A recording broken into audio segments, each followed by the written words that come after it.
Hello, good afternoon guys. This is Coach J again. So sa mga hindi pa nakapag-subscribe sa ating channel, please like, share, and subscribe. So ito yung ano natin pang 64 na cash out. So yan siya. Inan lang natin yung galing sa dashboard natin.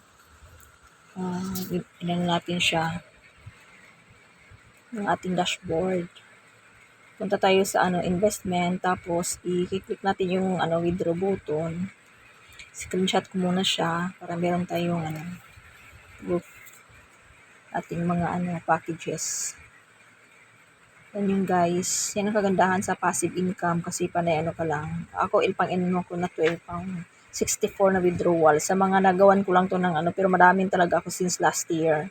Dami na akong mga na-cash out dito. So yung iba hindi ko lang nagawan talaga siya ng ng video kasi sa busy ko rin kasi. Ngayon ko lang siya na-document yung mga withdrawals ko. So hindi ko lang siya naipakita lahat dito guys kasi nga lalo na pag mag-produce ng OTP, kasi siya, hindi siya nagpo-proceed kaya pinuputol-putol ko lang siya para maano lang siya. Mabilis lang naman siya, basta masundan nyo lang. Kung halimbawa gusto nyo mag-withdraw from dashboard to FMC, then FMC to Binance, pwede kayo mag-PM sa akin o sino yung mga direct sponsor ninyo. Pwede kayo magpatulong sa kanila. So, yun yung ginagawa ko. Ano lang siya. Step by step pa rin naman to. Pero pag hindi ka pa talaga nakatry mag-withdraw, medyo hirapan ka. Pero pag once maano mo na rin, unti-unti mo rin siyang maintindihan. Mabilis lang siya guys. Napaka lang. Parang lang din. Sasundan nyo lang yung instruction. Ang bilis lang talaga niya. Ayan, parang ka lang, maguluhan ka lang minsan kasi parang may mga daming mga pinipindot. Pero hindi naman siya ganun ka. Ang dali lang yan. Pabalik-balik na lang. Once maano mo na siya, ulit-ulit mo lang yan yung pabalik-balikan mo lang siya ba. Bilis lang ng marami din kayo na pakiano lang sa ating mga YouTube, natin sa YouTube. Meron akong mga videos doon. So, pwede nyong sundan. Pag maka-time kayo, panoorin nyo lang. Na lang, favor na lang din guys, paki-like, share, and subscribe para pag meron tayong bagong update, bagong uploads, kayo, ma-update, kayo palagi. Ma-notify kayo. Kasi about painit lang yung mga ko doon, mga natin. Naka-download, kumbaga naka-upload. Hindi ako ng ibang doon. Actually, naka-focus na talaga ako sa Pineit, guys. Simulang nakita ko si Pineit kung gaano talaga siya kaganda. Kasi nga, wala ka ng hassle. Yun ang gagawin mo. Wala kang choice kundi mag-withdraw lang. Kasi nga, ang pera mo kikita na wala kang gagawin. So, lalo na pag meron ka talaga gagawin. Halimbawa, maisipan mong hindi mo siya isasarili yung opportunity. So, pwede mo siyang i-share. Lang, meron tayong mga videos na halimbawa ayaw nyo mag-explain. Paki-sign, nyo lang, meron kayong mga kausap. Paki-secure yung nila, pa-sign up mo sila sa link ninyo. Kasi pag halimbawa, mag-isipan nilang, kasi may mga kasi guys, marunong na sila sa USDT, paano tas makita nila yung mga tutorial. Maganda kasi yung naka-sign up na sila sa inyo, kaya nag-invite, kasi nga, pag naisipan nilang mag-activate, so kayo ang connect person sa kanila. So, halimbawa, kung di man sila doon, hanapin naman nila talaga yung kung saan sila nakakonect. So, at least, kung meron kayong mga makausap, nyo lang, pag hindi nyo pa masyadong alam kung paano explain, i-PM nyo lang yung mga nyo guys, yung mga sponsor ninyo, sino yung mga na-direct invite sa inyo. Kasi para at least step by step kayo na maturuan. Kasi ako nung una, ganun din naman hindi naman ako natutok agad dito. So, unti-unti lang talaga, inaaral ko lang siya. Tapos, ako mismo, ginagawa ko sa sarili ko. Ako na mismo ang nag-activate, bibili ng USDT, din ibili ko siya ng Pineit coin. Kasi lahat ng transaction natin is Pineit coin. So, yun lang ang gagawin guys. Sa mga hindi pa halimbawa hindi pa verified sa Binance, hindi pa alam kung paano magbili huwag kayo talagang mag-activate na hindi nyo alam. Kailangan talaga kayo magpa-guide kayo kung sino yung mga marunong. Kasi, mahirap kasi guys pag nagkamali kayo sa transaction. Kasi mawawala yung asset niyo pag mali kayo sa network. Halimbawa, true ng gamit natin, copy nyo na wallet address is yung under kay BNB. BNB yung BIP20, magagan basta iba-iba kasi ang network. Tayo naka-under kay nakigamit kay Tron sa ngayon. Pero darating yung talaga, paka-early this 2024, meron tayong sariling blockchain. So, FMC na talaga yung FMC. Parang kagaya kay Binance ba na BNB ang niya, yung coins. So, the same sa atin. Plansyado na lahat ng ano natin, kunting-kunti na lang talaga guys. Basta mga first week siguro mga ano, i-ano naman nila yan, i-advise naman nila yan, i-announce naman nila yan sa company kung kailan yan. So, medyo ano lang sila ngayon kasi busy pa sila. So, ngayon ang ginagawa natin is palagi minsan, parang ano lang yung 1 week, mag-withdraw na naman ako. Kasi pag ano guys, pag hindi ko pa kasi siya kailangan, hindi ko talaga siya wini-withdraw. Hinahayaan ko lang siya muna dyan. Kasi nga, paghahawakan mo naman kasi yung pera, minsan nauubos na, kumbaga, hindi napunta sa ano. So, ang ginagawa ko, iniipon ko siya, staking ko kung kailangan ko siya, tsaka ko lang siya i-withdraw.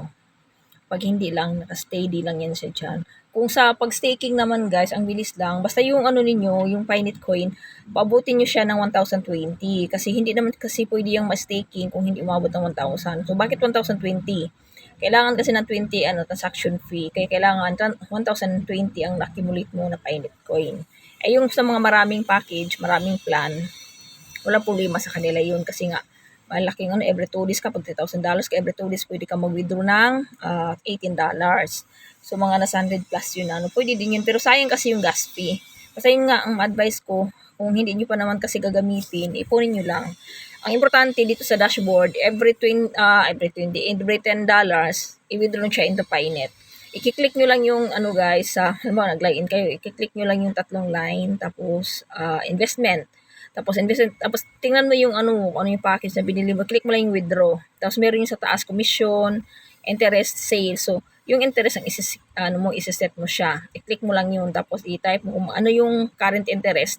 Ita-type mo dun sa amount. Then withdraw, yun lang. Tapos i-refresh mo lang siya, i-click mo ulit yung tatlong line, dashboard, tapos investment. Maano na yun siya, mapunta na yun sa dashboard. So, doon lang, yun lang siya. Huwag yung hayaan na nasa dashboard nyo siya, naka lang, USDT, naka-USD. Kasi hindi yan natubo. So, ang importante doon, magiging siya, basta minimum $10, gawin nyo talaga siya, i-withdraw nyo talaga palagi. Gawin nyo siyang Pinet. Okay lang yan siya dyan, steady dyan sa dashboard mo. Kasi darating kasi yung panahon na makailang Pinet lang maipon nyo. Instead, makaipon pa kayo ng marami. Kasi nga, ngayon hindi pa masyadong mataas, pero mataas nga, ngayon mataas nga ang value Kasi yung $3,000 natin, nasa 21 plus na lang Pinet, ang mostly kadalasan nung nangyari nakaraan. Ay lang siya, umabot na yung 30,000 pa yung dati nung kakapasok ko lang dito, mga 30,000 Pinet ang kailangan para makapag-activate ka ng $3,000. So, ngayon, nasa na lang, 21 basta hindi na siya umabot ng 22,000 na Pinet. So, halimbawa, lalo na sa may mga maraming packages. So, mayroon akong isang dito, leader na every month nakakapag siya, activate siya ng isang $3,000 kasi marami siyang package guys. Hindi siya hindi siya nag-invite, pera lang talaga niya, lang niya, inactivate lang niya. Tapos ang nangyari, sobra isang pang $3,000 yung niya, yung maiipon yung Pinet sa kada buwan. So, di ba? Ang laki ng yun. Pwede mong i-cash out yun. Kagaya kanina, meron akong isa ring invite, nagpa-staking siya. Kasi nag-iipon siya ng Pinet pang niya, $3,000. Kaso nagka-emergency siya. So, ang ginawa, sabi, ma'am, pwede bang mag-withdraw? So, sabi ko, walang problema. Okay lang yun. Kasi naka-flexible. Flexible kasi dalawa kasi yung natin na staking, guys. Flexible at saka yung fixed term. Yung fixed term, yung mamili ka doon kung ilang days, merong 1 year sobra, meron ding sobra sa 1 year, depende lang. Kasi depende kung gusto mong mataas ang niya, interest. So, piliin mo yung matagalan. Kung hindi mo gagamitin yung pang-ipon talaga siya, yun ang gawin mo. Pero pag yung pang emergency or pang sa flexible nyo ilagay. Kasi tumutubo siya, kahit paano, kahit ilang Pinet Coin, okay na yun. Bago mo siya gamitin. Kasi at least kagandahan kasi sa flexible. Para kang merong emergency fund ba? Ang gagandahan lang kasi dito yung emergency fund, makuha mo kaagad. Unlike kasi sa iba, pahirapan kung paano makuha. Dito, anytime. Basta minimum of $10, pataas. Pwede mo yung withdraw, cash out. Anytime. Pag-guide ka lang sa mentor mo, sino yung pwede mo mahingian ng mapaan mo siya. O, wag lang talaga, ma-advise ko lang talaga, wag niyong gagawin yung ginawa ng ibang mga pasaway talaga na member din na hindi pa masyadong marunong ang ginagawa, nag-activate. Kasi mahirap kasi yun guys, mag-transact na ganun. Okay lang yan dito sa dashboard, walang problema. Yung pag ilabas mo na kasi siya sa natin, sa dashboard, kasi hindi ka pa masyadong marunong, delikado kasi pag kamali ka Kasi sa ibang talaga mawala. Sa atin naman, hindi naman siya ganun kasi nga, meron naman, binago na kasi yan. Pag hindi siya thrown, TRC20 na network kasi babalik siya. Mas okay na rin yung talagang manigurado tayo. Kasi mahirap, maano siya, mamaya. Pero yun mo, kung nagkataon na hindi ganun kaganda yung ating system, naku, yung $2,000 siya lumipad na. Kasi kagabi pa siya syempre, nasa Amerika siya. Tapos dito sa iba naman kasi oras natin. So hindi ko siya hindi ko siya, at saka hindi naman din siya madaling araw siya nag-message. Pero siguro nag-message or nagtawag siya sa akin, tapos na siya mag-activate, which is nagka-problema nga, yun. Buti na nga lang naibalik. So, ganun. Advice ko lang talaga, huwag kayong basta kung hindi kayo sure. Pag-guide kayo, magpa-assist kayo sa mga sponsor ninyo para walang problema sa ninyo. Sayang kasi kasi nakatry na ko niyan guys, $100 lang naman siya. Pero malaki na rin yun, di ba? Pambili na rin ng yun, dami nang mabili doon. Kaya talaga kayo, maging maingat talaga. Huwag basta-basta mag-transact na hindi nyo sure. Pag-guide sa mga may alam. Kahit hindi nyo mga direct sponsor, mag-message kayo. Kahit di ko man kayo walang problema, basta hindi lang ako busy. Siyempre, unahin ko rin talaga yung sino yung mga direct na tao. Siyempre, di ba? So, kung lang, yun lang talaga. Nyo kung pumili kayo kung saan kayo mag-connect para at least anytime na gusto nyo magpa-guide, i-guide kayo. Kasi may mga kasi na ganyan, mahirap na, di ba? So, maganda yung alam din natin yung ating ginagawa. Kasi mahirap mag-promote ng kung hindi mo alam. Dito, wala namang problema kahit hindi mo pa alam. Unti-untiin mo lang siya kasi naman siya free lang naman matuto Ang ganda lang dito, natuto ka na, kumita ka pa. So, hindi ka guys sa iba na kailangan mo nang matuto bago ka kumita. Dito, matuto ka, kumbaga kumikita ka na kahit hindi ka pa natuto. Matuto ka na tsaka kumikita na. Thank you guys.